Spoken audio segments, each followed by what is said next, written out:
sustain ilé ọkọ ẹ, olówó kò sustain ilé ọkọ ẹ, onígbà kò sọ sórí tí ìgbéyàwó ẹ bá fẹ́ túká jó túká naturally. The worst thing tó yára pa obìnrin jù ni kí ìgbéyàwó ẹ túká lọ́wọ́ obìnrin ẹgbẹ́ ẹ.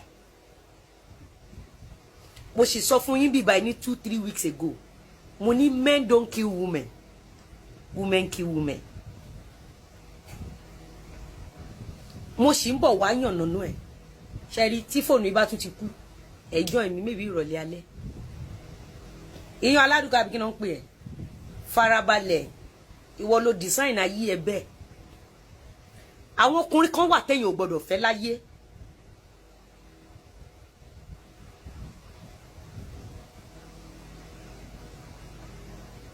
Mo ń sọ̀rọ̀ kan lọ. Initially stepson mi, ọmọ tó ń fẹ́ ní industry yẹn, kí ló mú tí ò ṣe fẹ́ from day one? Kò kí ń ṣe pé kò ń ọmọ yẹn fẹ́ àbí wọn ń ra wọn fẹ́, but àsọtẹ́lẹ̀. Sórí tó bá fún ẹ lásọtẹ́lẹ̀, wàá rò pé báyìí lásọtẹ́lẹ̀ yẹn, it takes ọlọ́gbọ́n láti mọ̀ pé àsọtẹ́lẹ̀ pín sí ọ̀nà tó pọ̀. Kò ń ṣerú àwọn àsọtẹ́lẹ̀ tí mú ìwà akọgun, kò ń ṣerú yẹn. Àwọn obìnrin kan wà tán bá wà lẹ́ environment yẹn, tó bá ti ń kójọ á máa dànù ni, tó bá ti ń kójọ máa dànù ni. Tó bá lọ wo iṣẹ́ wọ́n sọ fún ẹ pé sá fún irú obìnrin báyìí, àmọ́ òbó wọn ló máa ń ròdò mọ́ yín lẹ́pọ̀n. Òbó wọn ló máa ń ròdò mọ́ yín lẹ́pọ̀n. Ẹ wá wò pé jẹ́ǹkú lọ máa jíjẹ, mi ṣáà fẹ́ jẹ́ǹkan lọ máa jíjẹ torí pé ìṣubú ló ń ròdò mọ́ ẹlẹ́pọ̀n. Ìṣubú ló ń ròdò mọ́ orí ẹkùn ẹ. Orí ẹkùn ẹ tó dàbí orí cobra yẹn, ìṣubú ló ń ròdò mọ́. Initially láti day one, kí ló fà tẹ́ ẹ̀ ṣe jọ fẹ́ra yín? Kí ni mẹ́sẹ̀gì tí ẹ lè fi jọ fẹ́ra yín? Ok, ẹ wá fẹ́ra yín nìyẹn. Mẹ́sẹ̀gì tán fún yín pé kẹ́ má fẹ́ra yín, or ẹ jọ fẹ́ra yín for reason best known to you. Because this lady in question, ó lè sọ fún mi pé ẹ sì ò dá lọ́dọ̀ ẹ̀. Sórí àtorí ìkan ṣe kan lọ́lọ́run ọba. Ọlọ́run ò ní pa ẹ lórí kó má fi irun àyà support ẹ. Àgbà kan á fi ṣe kan.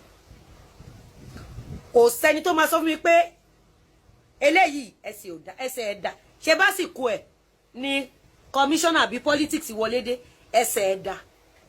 Tó bá wá jẹ́ wípé ọmọ ẹ̀ yẹn la fẹ́ fi ṣe sábàbí, tó bá jẹ́ pé ọmọ ẹ̀ yẹn òun wá ló dàbí ètùtù, káyé ìwọ ọkùnrin lè dá, káyé ìwọ ìyàwó náà lè dá.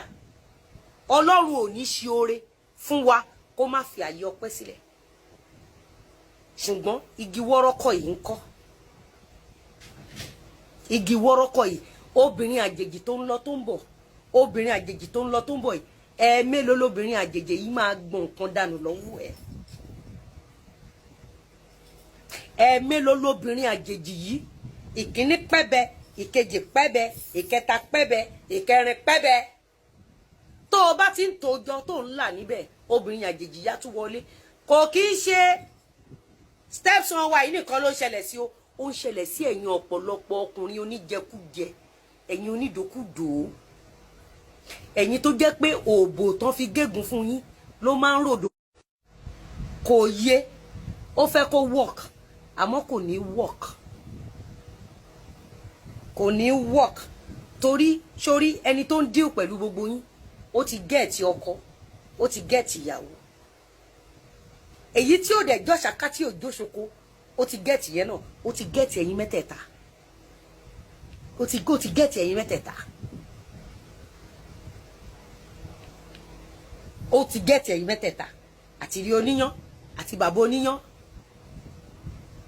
àtàntí àgbésùn, ẹ̀yin mẹ́tẹ̀ẹ̀ta yín ó ti gẹ́ẹ̀tì yín.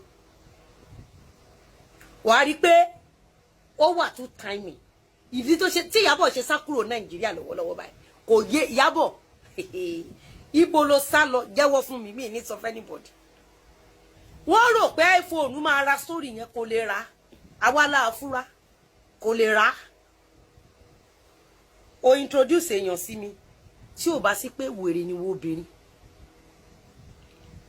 O mọ̀ wípé tí ọkọ ẹ tó bá introduce obìnrin mẹ́wàá sí ẹ, ó ń dó mẹ́wẹ̀ẹ̀wá ni. olórí burúkú ló pọ̀ nù yín olórí burúkú ló pọ̀ nù yín. ẹ̀yin èèyàn wa kí ni ohun tí ẹ lérò lórí ọ̀rọ̀ tí Lizzy Anjorin tó ṣẹ̀ sọ tán lórí ọ̀rọ̀ Fẹ́mi Adébáyọ̀ àti ìyàwó rẹ̀ nínú fídíò tí ẹ ṣẹ̀ wò tán yìí?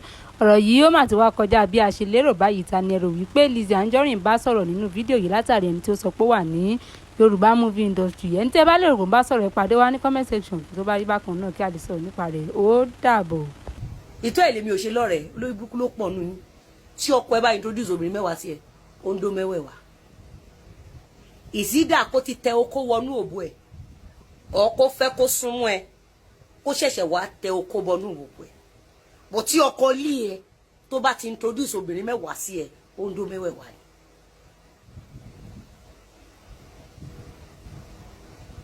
ó ń dó mẹ́wẹ̀ẹ̀wá ni.